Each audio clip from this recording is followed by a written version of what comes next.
Olá, professores e professoras. Eu sou o Rodrigo Padilha, um dos autores desse curso. E agora, depois de passar pelo módulo 3, eu gostaria aqui de fazer um fechamento com vocês, uma conversa e debater sobre o que foi trazido nesse módulo, né? Quando a gente fala do planejamento reverso e do planejamento em cascata, que é um exemplo. Então vamos lá? Quais são as ideias centrais de um planejamento reverso? Vamos retomar um pouquinho isso? Então, a gente tem identificar os resultados, que é um princípio do planejamento reverso. Como é que a gente traduz isso, então? Em objetivos de aprendizagem. É a tradução para a sala de aula, né? A gente tem um objetivo com o aluno que a gente quer enfatizar. Então, a gente vai ter clareza do que eu quero em sala de aula. E aí, um outro ponto central do planejamento reverso é determinar as evidências aceitáveis. O que a gente traduz como evidência aceitável que eu vou observar na minha sala de aula? Critérios de avaliação. Se eu sei os critérios de avaliação com os meus alunos, eu sei o que está sendo avaliado e os meus alunos vão saber o que está sendo avaliado. Olha que legal. E planejar experiências de aprendizado de ensino. Esse é um outro ponto crucial do planejamento reverso. Como é que a gente traduz isso? Estratégias e instrumentos, né? Se a gente olhar o planejamento reverso, ele está pautado nesses 3 pilares e ele sempre vai passar dessa forma. E eu vou trazer agora para vocês o modelo do que eu trouxe como planejamento em cascata, né? Que é uma prática de colocar esse planejamento reverso com as habilidades da BNCC. Vamos comigo? O que consiste esse planejamento em cascata? Bom, primeiro, nas habilidades, que são as práticas cognitivas e socioemocionais dos alunos. Isso a BNCC traz para a gente. Eu não preciso ficar montando, senão o próprio currículo do estado, o currículo do município ou da escola que você trabalha, ele vai estar pautado da BNCC. E como é que isso acontece? Quais são os objetivos aí que o aluno deve aprender? Como é que eu extraio isso? Está nas habilidades, né? As habilidades da BNCC vão ter verbos, ações ali que a gente vai ver daqui a pouquinho, que eu consigo observar quais são os objetivos que eu quero com o meu aluno. Eu determino isso, certo? Bom, se eu determino os objetivos, eu tenho que ter um critério para avaliar se eles atingiram esses objetivos ou não. E aí, o que serão isso na minha sala de aula? O que será isso na minha sala de aula? São as referências de aprendizagem, né? E as estratégias de instrumento vêm por último aí. Olha que interessante, né? Depois que eu sei o que eu vou avaliar, eu sei e já determinei quais são as evidências dos meus alunos, aí eu monto uma estratégia e eu escolho os meus instrumentos. Assim fica muito mais fácil, certo? Vamos dar uma olhada numa prática que eu selecionei para vocês? Muito bem, gente, olha lá. Então, esse aqui é uma habilidade retirada do currículo paulista, tá? Por isso que está lá, EF07, Ciências 13A. O currículo paulista, lembrando a diferença de base, que é a BNCC, ele já foi trabalhado, ele já foi dentro discutido e viu que, de repente, uma habilidade da BNCC poderia ser separada em 2 ou 3. Então, o currículo paulista colocou a habilidade A. O que é essa habilidade A? Vamos ler?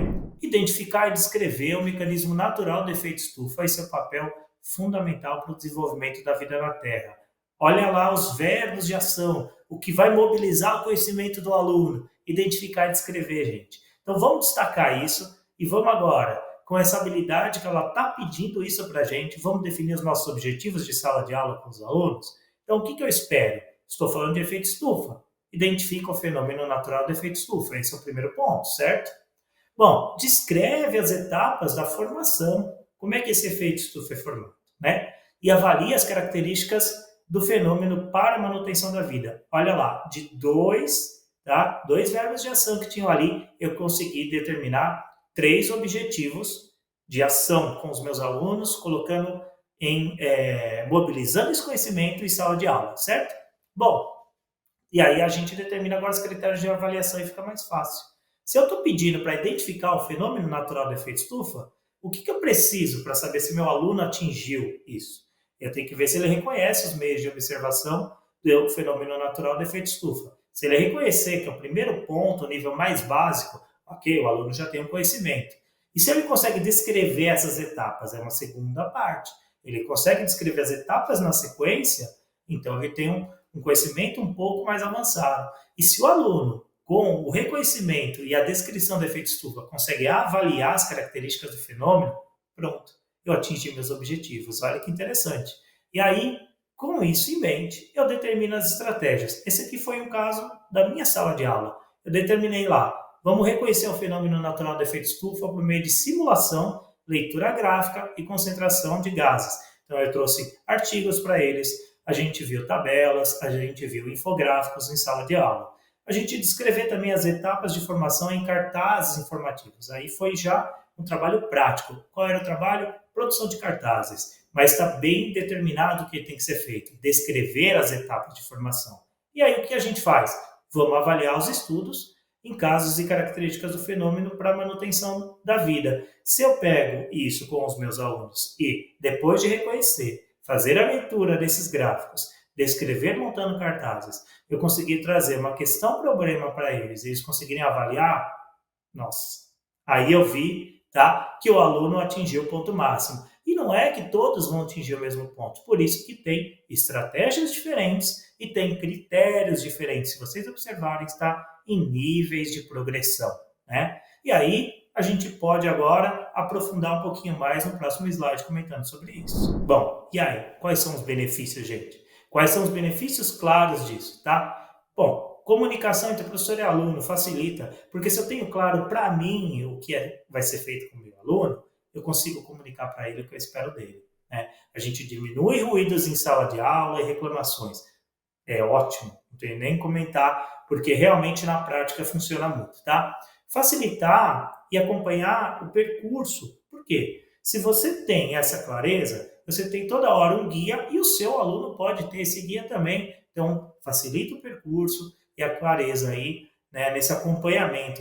Vai promover avaliações que são alinhadas com os objetivos e a gente também se prepara para imprevisto, porque a gente sabe que imprevisto sempre acontece, né? Mas não quer dizer que a gente vai seguir aquilo num quadradinho. Mas se eu tenho um norte, se eu sei para onde eu estou querendo ir com os meus alunos, você pode ter certeza que a gente vai seguir ali, né? Mas não podemos deixar de ter alguns aspectos importantes na hora de fazer um modelo como esse. Vamos prestar atenção então? O planejamento reverso é um modelo que pode ser adaptado a qualquer realidade.